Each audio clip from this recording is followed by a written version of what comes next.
pero en el Ecuador todavía necesitamos médicos que miren colectivamente los problemas grandes que hay en el país. Cuénteme, doctor, ¿las vacunas están haciendo su función? ¿Están cumpliendo su objetivo, sí o no? Saludos, Mariela. Un abrazo. Deseando a su distinguida audiencia éxitos y realizaciones en el año nuevo. Para todos. Sí, la respuesta a su pregunta, si la vacuna cumple su función, es sí. La vacuna principalmente está destinada a evitar mortalidad y a evitar casos graves. Eso está observándose en el país y a pesar de la situación de rebrote que tenemos por la cepa por la variante que ya circulaba y por la nueva Omicron, a pesar de eso, la mortalidad, aunque hay mayor mortalidad que hace unas semanas atrás, pero cumple su función. De lo contrario, estaríamos viendo una situación tan dramática como vimos en el primer trimestre del año 2020 y en este momento es radicalmente distinta. Tenemos nuevos desafíos. Podemos decir categóricamente que pues vacunados, la Omicron de ninguna manera mata, solamente que sea pues a un paciente totalmente inmunodeprimido o que tenga ciertas enfermedades que pues van a agravarse por cualquier enfermedad realmente, no solamente por tener coronavirus. Así es. Omicron tiene algunas características. Es altamente transmisible. Una persona puede contagiar en un momento de reunión a 10 personas más. Es altamente transmisible y estamos viendo, ¿no? Pero produce felizmente casos leves. Alguno de esos podrá complicarse, pero la característica mayor del efecto de Omicron es que afecta a grandes colectivos. Entonces trastorna las actividades educativas en las fábricas, en las plantas de producción, en sitios en donde trabajan muchas personas. Si es que hay un tercio de personas, se paraliza la actividad. Ese es el mayor efecto de Omicron. Claro. Ahora, es cierto que todos los pacientes con Omicron, o por lo menos un 90%, están siendo tratados en casa. Sí, así es, porque son casos leves, son casos que felizmente por ahora no se complican y deben ser tratados en casa. El tema fundamental es identificar. Hoy el cuadro clínico de Omicron es distinto a las cepas originales de Wuhan. Recordemos que anteriormente definíamos por COVID cuando tenía tos seca, tenía fatiga, decaimiento, pérdida del olfato, pérdida del gusto. Era mayormente los síntomas de la COVID. Ahora la COVID aparece con catarro, estornudos, tos, secreción nasal, que se parece mucho más a un resfriado común o a un cuadro no complicado de influenza. Entonces es un momento en el que cualquier cuadro de infección respiratoria tiene que ser pensado como COVID y actuar en consecuencia, incluso sin esperar el diagnóstico, Mariela, sin esperar el diagnóstico. Sospechando de esto, si está vacunado, se aísla durante 7 días y va a estar en reposo, en descanso, usando mascarilla, manteniendo distancia social con otros miembros de la familia y observando algunos signos que pueden ser de alerta, como son fiebre alta, más de 39 grados, dificultad respiratoria y cansancio extremo. Si es que aparecen estos síntomas, hay que buscar ayuda médica. Mientras tanto, quédese en casa quieto. No necesariamente es COVID. Ahora hay muchos cuadros respiratorios en Guayaquil y la gente pues está tal vez pensando que es COVID, lo que es bueno. Hay que pensar en primer lugar en COVID, pero luego se desencadena en que no hay sino una enfermedad respiratoria pues propia de la época. Esta temporada, Mariela, justamente en la costa, en Guayaquil, hay una aceleración de la transmisión. Este cambio de estación genera algunas condiciones climáticas que favorecen la infección respiratoria. Y recordemos que el resfriado común, que es la entidad más común, la enfermedad más frecuente en todos los seres humanos, el resfriado común, está causado por 200 virus. Todos esos se aceleran durante este cambio de estación. Diciembre, enero, febrero, eso va hasta mayo. Es un pico epidémico que hace estacionalmente este fenómeno de salud. Pero aquí hay dos entidades que hay que ponerles atención: el COVID, que es la situación pandémica, y la influenza. La influenza es una enfermedad que también puede causar casos graves y mortales a niños menores de 5 años y a adultos de más de 65, igual personas con comorbilidad. Y hay que recordar que las dos enfermedades son prevenibles por vacuna. COVID e influenza se previene por vacuna. Entonces hay que vacunarse para las dos. Hay que mirar con cuidado este asunto. La diferencia es que la vacuna de la influenza todavía no es gratuita, ¿no? Como es la del COVID. Bueno, el Ministerio de Salud dispone de vacunas. Todavía no he visto que se esté anunciando, pero el Ministerio de Salud tiene vacunas gratuitas para ciertos grupos. Sin embargo, varias empresas, varias industrias vacunan para influenza de forma sistemática a sus trabajadores y empleados. Una vez al año. Sí. Esta vacuna tiene que reajustarse cada vez al año porque los virus de la influenza mutan. Cada año hay que hacer una nueva formulación de vacuna para que sea efectiva. Pero hay diferentes enfermedades de los pulmones, doctor. Hay unas muchas más graves, ¿no? Pues sí, bueno, pero estas infecciones son las que producen brotes, que producen afectación y mortalidad. Estas son prevenibles. Claro, hay otras enfermedades pulmonares, por ejemplo, la neumonía se previene también en adultos mayores. Hay todo un esquema. La prioridad en este momento, en esta fase coyuntural de comienzo del 2022, hay que darle la máxima prioridad para vacunar a las personas no vacunadas para COVID y la revacunación para los que ya tienen 2 dosis.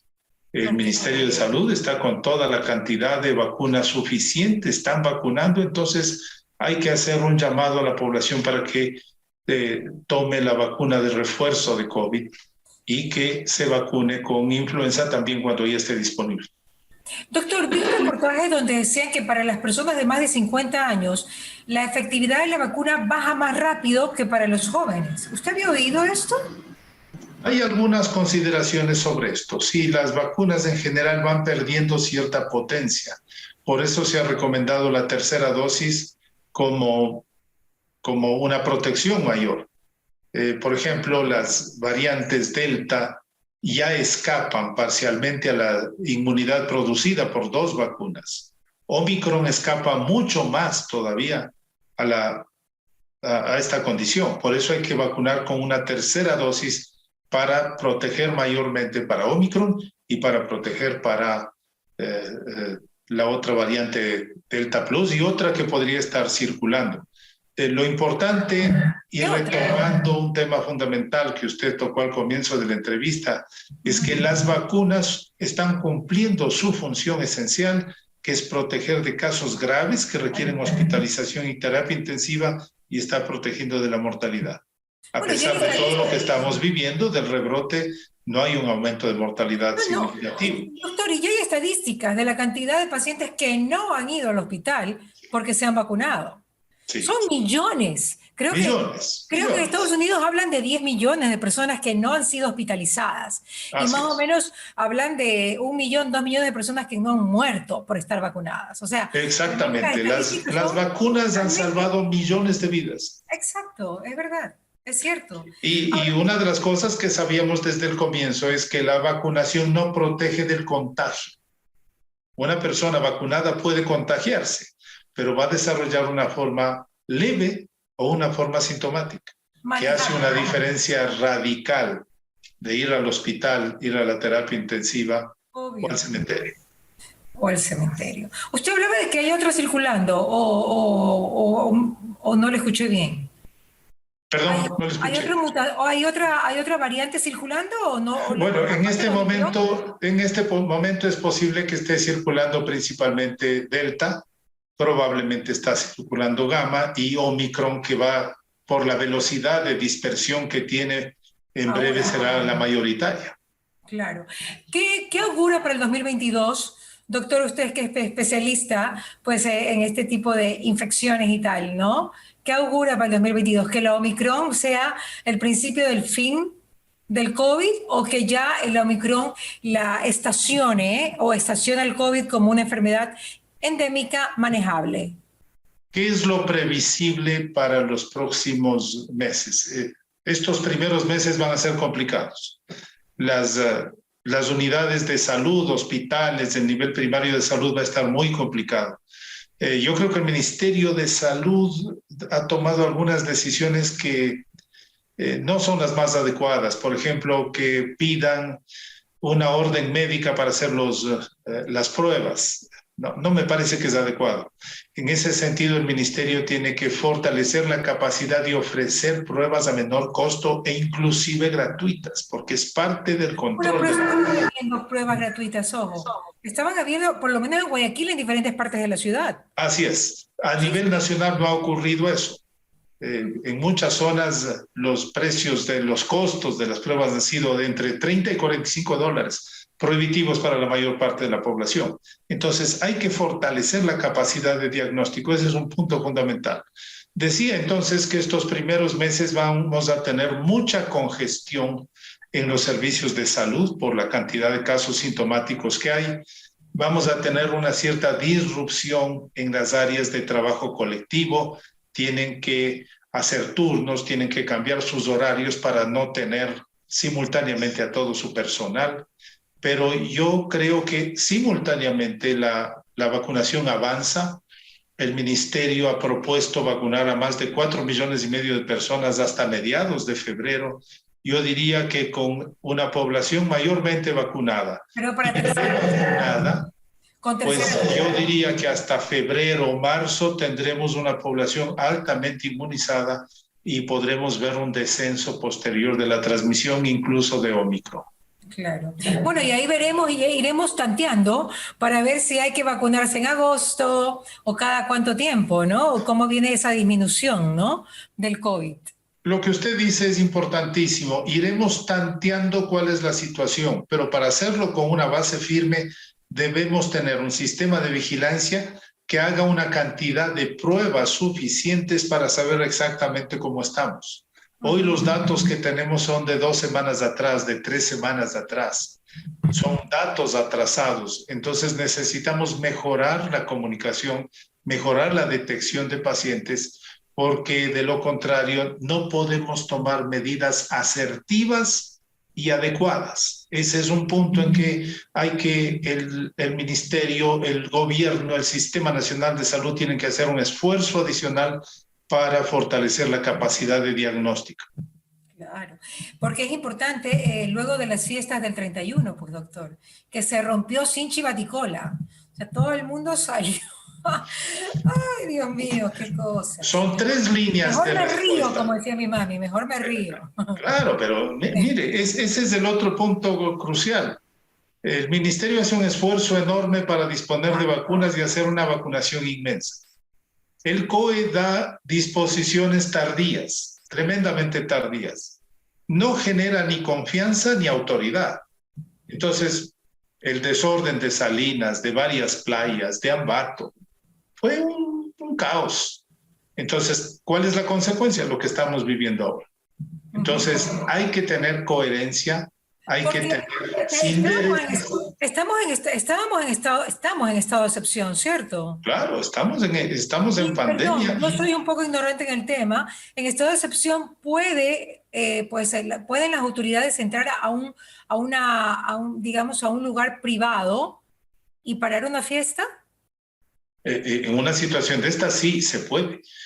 Frente a una tentatoria colectiva como son estas actividades, los municipios, las autoridades locales tienen un marco legal, tienen un marco jurídico, tienen derechos constitucionales con los que se puede intervenir. Sí, se lo puede hacer, pero todavía no vemos ese ejercicio de autoridad necesario y se deterioran los avances que tenemos. Esa es la parte más grave. ¿Usted cree que la gente se vuelve loca si no va a una fiesta? Sí, bueno, hay otra parte, hay un componente social complejo. O sea, realmente si no vamos a una fiesta nos podemos volver locos, o sea, lo estoy diciendo un poquito, no. O sea, Es tan No, necesario la fiesta. realmente hemos vivido 2 años con una serie de limitaciones. Cierto que en un momento queremos sentirnos libres, a todos nos pasa. No, ya me voy, ya quiero viajar, ya quiero Estoy movilizarme, harta. ya no aguanto más esto. Pero frente a la necesidad de preservar un bien común, como es proteger la salud, creo que hay que tomar ciertas precauciones. O Claro. sea, Y así con esperen un todo, ratito, ¿no? porque Claro. todo lo que hemos avanzado lo vamos a perder. Entonces, vamos Exacto. despacio, hay que ir Ya esperamos tomando lo más, acciones doctor. Ya esperamos lo más. periódicas. Ahora hay que esperar lo menos. Sí, así es, Obvio. exactamente. Y usted como Entonces, se epidemiólogo, ¿qué es? necesita comunicación social asertiva para orientar esa conducta social. Como esta entrevista nuestra, que un poquito, pues, lúdicamente estamos diciendo lo que la gente debería hacer. Doctor, usted que es epidemiólogo, ¿qué otras se vienen? Porque aquí en la costa usted sabe que las cosas arden en esta época, ¿no? El sol arde, pues, no sé, la sangre. No sé, Todo, estamos como con más vida porque hay más sol. Y cuando el sol brilla, como que uno se pone con otro espíritu, mucho más todo arde en Guayaquil en abiertos. este tiempo. Es Eh, hermoso. yo tengo Ese preocupación, sol. yo tengo preocupación especialmente con el dengue y las otras arbovirosis, porque durante todo este tiempo pandémico hemos estado ocupados y pensando en COVID, COVID y COVID, Claro. pero no hemos pensado en dengue, no hemos pensado en malaria, no hemos pensado en leptospirosis, que son las enfermedades habituales de la temporada lluviosa de la costa. Cambia el clima, aumenta la temperatura, aumenta la humedad, hay inundaciones en diversas zonas y aparecen estas enfermedades emergentes que son estacionales. Hay que ponerle atención a esas enfermedades y ahí cabe un consejo. Es importante que la población recoja todo objeto que pueda contener agua alrededor de sus viviendas, Así porque es, luego se convierten en criaderos de mosquitos. así 10 es. minutos diarios para tener el patio limpio y la casa limpia de recipientes, llantas, baldes, botellas, tarrinas, cáscaras de frutas, que se recoja sistemáticamente y manteniendo limpio el entorno peridoméstico, pues vamos a evitar también el dengue. El dengue es otra enfermedad que amenaza siempre. Claro que no queremos que nos junte con el COVID, ¿no? Porque puede ser bastante complicado, ¿no? Y Y ya ya lo hemos observamos en los visto. años anteriores Claro, la exactamente. combinación de dengue más COVID, como se está observando hoy la fluorona, que es la combinación de influenza más coronavirus. Claro. Que nosotros lo hemos vivido, ¿no? Esta Así es, así sindemia, es. que Ecuador, yo creo que es especialista en esto. Usted que es epidemiólogo sabe que usted, claro, lo que sabe un epidemiólogo de Ecuador, de Latinoamérica, creo que no lo sabe ninguno del mundo, porque usted sí que vive donde las papas queman. O sea, es así. Bueno, también hay una larga experiencia, pero ciertamente los epidemiólogos, quienes hacemos salud pública, quienes hacemos infectología en América Latina, tenemos la posibilidad de ver una cantidad de eventos inmensas. Imagínense que una de las primeras acciones públicas que yo tuve en el año 1998 fue dirigir la contención del fenómeno del niño de 97-98, que fue un evento inmenso, dramático, duró como 9 meses con toda la costa inundada, con una destrucción de la infraestructura, las carreteras, los edificios, y hubo brotes de malaria, de dengue, de leptospirosis, de enfermedad de Chagas, de leishmaniasis. Rebrotó el cólera en el Ecuador. Teníamos enfermedades diarreicas y hepatitis, además de mordeduras de serpientes. Y como en los eventos desastrosos aumenta el conflicto social, el nivel de violencia doméstica, incluyendo violaciones sexuales, fue una cosa impresionante. El año 97-98 fue uno de los mayores eventos de afectación a la salud.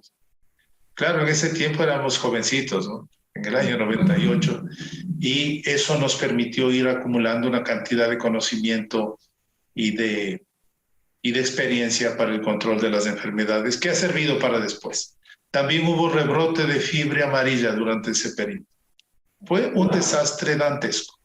De vez en cuando es bueno recordar porque ya las nuevas generaciones no han visto ese tipo de cosas, a pesar de que hemos tenido una pandemia dramática, pero en esos momentos la afectación por múltiples enfermedades y múltiples factores era impresionante. ¿Y se dio más a nivel rural o Yo diría citadino? urbano y rural. Urbano y Urbano y rural. rural. Se afectó a todo el mundo. Guayaquil tuvo brotes de malaria urbana en esos tiempos. La cantidad de pacientes de dengue grave que murieron en Guayaquil fue inmensa. ¿Y hay vacuna para todo ello? ¿Para todo lo que usted está nombrando? Para la No, leishmaniasis, no, que son unas úlceras que se hacen en la piel. así es, Es así horrible. es. Esas son. Tenemos vacuna para estas enfermedades epidémicas solamente para influenza, para COVID, pero las otras enfermedades no tienen vacunas disponibles en ejercicio de salud pública. Se necesitan acciones de prevención y control sistemáticas. Entonces, una de las cosas que se perdieron en los últimos 14 años fueron los programas de control de enfermedades de potencial epidémico. Esa es una necesidad que el gobierno actual debe resolver, creando, reforzando las estructuras. Como usted recordará, teníamos el SNEM, el Servicio de Erradicación de la Malaria, que tenía 8 programas de enfermedades. Hoy no existe una estructura que se ocupe específicamente de esas áreas y es necesario retomar, reforzar las capacidades de prevención y control. A propósito de todo este tema, la pospandemia va a ser muy exigente, Mariela. La pospandemia va a tener un perfil que haya rebrote de otras enfermedades transmisibles, agravamiento de enfermedades crónicas. Quienes tienen diabetes, hipertensión, algunos cánceres durante la pandemia no se han tratado de forma adecuada, no han tenido los tratamientos correctos. Entonces ellos van a tener más complicaciones y secuelas que las que normalmente se ve. Entonces vamos a tener una carga de pacientes graves. Vamos a tener un problema de salud mental. Las pérdidas, el confinamiento, las pérdidas de trabajo, mucha gente cayó en la pobreza, son efectos que van a causar trastornos de salud mental, las culpas, como las insomnio, ideas. como falta de atención, ansiedad, y muchos hacen psicosis. Ha aumentado la frecuencia de adicciones, alcohol y sustancias psicotrópicas. Entonces, si usted suma las enfermedades transmisibles, las enfermedades crónicas en peor perfil, los problemas de salud mental y violencia, tenemos un conflicto enorme que debe ser respondido desde el Estado en una dimensión mayor que la que se está mirando en este momento. Entonces yo hago un llamado al próximo escenario que vamos a tener, que va a necesitar una mayor cantidad de inversión en salud. Hay que reclutar mayor personal en salud, recuperar capacidades técnicas, formar profesionales en las áreas de salud pública y específicas.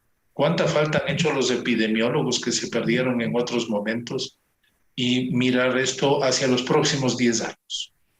Entonces, vienen mayores desafíos. Ojalá que sean en situaciones de mayor tranquilidad, pero los desafíos son enormes. Que los jóvenes quieran ser médicos, que no solamente quieran dedicarse a ser youtubers o influencers, sino que realmente haya esa vocación de servicio que es tan bella, que es la medicina, mi querido doctor. Felizmente yo diría que la profesión médica sigue siendo una de las de mayor demanda. ¿Sí? Pues tenemos una demanda inmensa en todas las carreras de medicina. Sí. Sigue habiendo una devoción por la profesión médica. Lo que también es deseable es que los médicos no opten solo por las super especialidades. Hay que mirar estas áreas de la salud, del servicio, de la epidemiología. Ya, las subespecialidades, o sea, dedicarse a un tema. A un asunto. Ya. Es un oftalmólogo especialista en retina. Okay. Cada vez se fragmenta más. Okay. Entonces sí, eso es importante, pero en el Ecuador todavía necesitamos médicos que miren colectivamente los problemas grandes que hay en el país. El tema de desnutrición sigue siendo 24%. Claro, es altísimo, es altísimo. Y hoy tenemos dos tipos de desnutrición. Por carencia, los niños que están flaquitos, anémicos y con bajo peso. Y la otra desnutrición, que es otra forma de desnutrición por exceso, el sobrepeso y la obesidad, que tiene como consecuencia el aparecimiento de enfermedades crónicas muy graves. Hipertensión, diabetes y cánceres están ligados al sobrepeso. La muerte materna. Es decir, tenemos todavía problemas que no han sido resueltos y que hay que mirarlos hacia adelante. Y tienen que estar articulados con la formación médica, sin duda.